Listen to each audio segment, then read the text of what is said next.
మా నాయకులు కేటీఆర్ గారిని అప్రతిష్ట పాలు చేయాలని బీఆర్ఎస్ పార్టీని ఇబ్బంది పెట్టాలని ప్రయత్నం చేస్తున్నారు. మేము ఇతర ఏమడుగుతున్నాం సార్, మేము ఎలాంటి తప్పు చేయలేదు, చట్ట ప్రకారంగా పద్ధతి ప్రకారంగానే ఈ రాష్ట్ర ప్రతిష్ట పెంచడానికి, ఈ రాష్ట్ర ఆదాయం పెంచడానికి కేటీఆర్ గారు అన్నీ ఆలోచించి నిర్ణయం తీసుకున్నామని మేము చెప్తున్నాం. సభలో ఒక మంచి చర్చ చేద్దాం. నేనేమంటున్నా అంటే, ఒకవేళ మేము తప్పు చేసినామంటున్నారు కదా, ఏం తప్పు చేసినామో ఈ సభలో చర్చ చేయడం ద్వారా ఈ రాష్ట్ర ప్రజలకు చెప్పండి. మేము తప్పు చేయలేదు, మేము ఈ రాష్ట్రం కోసం చేసినామని మా నాయకుడు కేటీఆర్ గారు కానీ బీఆర్ఎస్ పార్టీ తరఫున మేము కూడా విషయాలు ప్రజల ముందు పెడదాం అంటున్నాం. మేము ప్రభుత్వాన్ని కోరేది, మాకు స్పష్టమైన హామీ ఇస్తే మేము సహకరిస్తాం. ఇవాళ ఈ బిల్ తర్వాత చర్చ పెట్టారా, ఈ బిల్లు ముందు చర్చ పెట్టారా? ప్రభుత్వం తరఫున రెవెన్యూ మినిస్టర్ గారు ఉన్నారు, వారు లేచి సార్ ఒక్క మంత్రి కూడా సభలో లేడు సార్. మీరు చూడండి, శాసనసభ అంటే ఎంత గౌరవం ఉందో ఒక్క మంత్రి కూడా సభలో లేడు sir. I don't want to going to that. మేము అనేది ఒక్కటే, ఈ కార్ రేసింగ్ విషయంలో ఈ అసెంబ్లీ నడిచేటప్పుడు ఒక ఎమ్మెల్యే గారి మీద అక్రమ కేసు పెట్టిండ్రు. దయచేసి మీ ద్వారా కోరేది, ప్రభుత్వం చిత్తశుద్ధి ఉంటే మీరు పెట్టింది అక్రమ కేసు కాకపోతే వెంటనే ఈ సభలో ఈ కార్ రేసింగ్ అంశం మీద చర్చ జరపాలని మీ ద్వారా ప్రభుత్వాన్ని కోరుతా ఉన్నాం. సభ్యుడికి, ఎందుకంటే సార్ ఒక కేసు పెట్టేటప్పుడు అసెంబ్లీ నడిచేటప్పుడు ఒక సభ్యుడి మీద అక్రమ కేసు పెట్టినప్పుడు ఆ సభ్యుడికి చెప్పుకునే అవకాశం ఇవ్వాలి కదా సార్. అది తప్ప ఒప్ప కేటీఆర్ గారికి మీరు అవకాశం ఇస్తే వారు మాట్లాడితే మీకు ప్రభుత్వానికి రాష్ట్ర ప్రజలకు కూడా ఒక క్లారిటీ వచ్చేటువంటి అవకాశం ఉంటుంది అధ్యక్ష. ఇది ముమ్మాటికి అక్రమ కేసు. కేవలం కేటీఆర్ గారు 420 మీ హామీలను ప్రశ్నిస్తుండే కనుక లగచర్ల రైతులను ప్రశ్నించి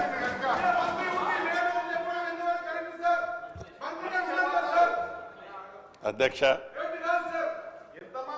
గౌరవనీయులు మాజీ మంత్రివర్యులు హరీష్ రావు గారు, మంత్రిని ఒకరిని ఉన్నాను అధ్యక్ష, ఎవరూ లేరని అనటం మేము ఇంకా మంత్రిలాగా హరీష్ రావు గారు కనబడుతున్నట్టు లేదు. దురదృష్టకరం, బాధాకరం అధ్యక్ష. మీరు అనుమతిస్తే, తమరు అనుమతిస్తే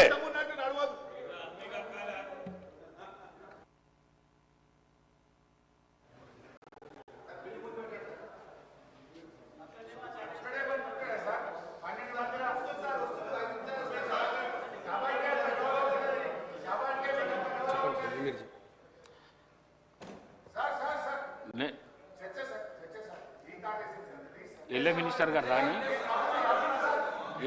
గారు రాని నేను కొంతమంది మంత్రులు అక్కడ మండలిలో ఉన్నారు, కొంతమంది ఈడ ఉన్నారు. ఎల్ఏ మినిస్టర్ గారిని పిలిపిస్తున్నా. నేను పిలిపించినాక మీ ప్రశ్నకు సమాధానం చెప్పిస్తాను. నేను పిలుస్తా. ముందు బిల్లు కానీ, గవర్నమెంట్ బిల్లు అయితే కానీ, ఇది ఇంపార్టెంట్ కదా. ఇది రాష్ట్ర ప్రజల శ్రేయస్సు గురించి కదా. ఇది రాష్ట్ర ప్రజల శ్రేయస్సు గురించి కదా ఈ బిల్లు. కానీ బిల్లు అయినాక నేను మీతో మాట్లాడుతూ అంటున్నా కదా. నేను స్పీకర్ చంబర్ పిలిచి మాట్లాడతా. నేను ఇప్పుడైతే బిల్లు అయితే కానీ బిల్లు అయినాక తీసుకుందాం. ఒక సభ్యుని గురించి రాష్ట్ర శ్రేయస్సును ఈ విధంగా మీరు సభా సమయాన్ని వృధా చేసుడు ఇది చాలా పొరపాటు. హరీష్ రావు గారు, మీరు చాలా సీనియర్ శాసనసభ్యులు. హరీష్ రావు గారు, మీరు చాలా సీనియర్ శాసనసభ్యులు. మంత్రి పదవి కూడా చేసిండు, మీరు ఎల్ఏ మినిస్టర్ కూడా చేసిండు. మినిస్టర్ లేనప్పుడు చేయనికే వీలుండదు. రేవూరి ప్రకాష్ రెడ్డి గారు సార్ సీనియర్ శాసనసభ్యులు హరీష్ రావు గారు, ఈ నెల ఇదే సభలో బిల్లు ప్రవేశపెట్టడం జరిగింది అధ్యక్ష.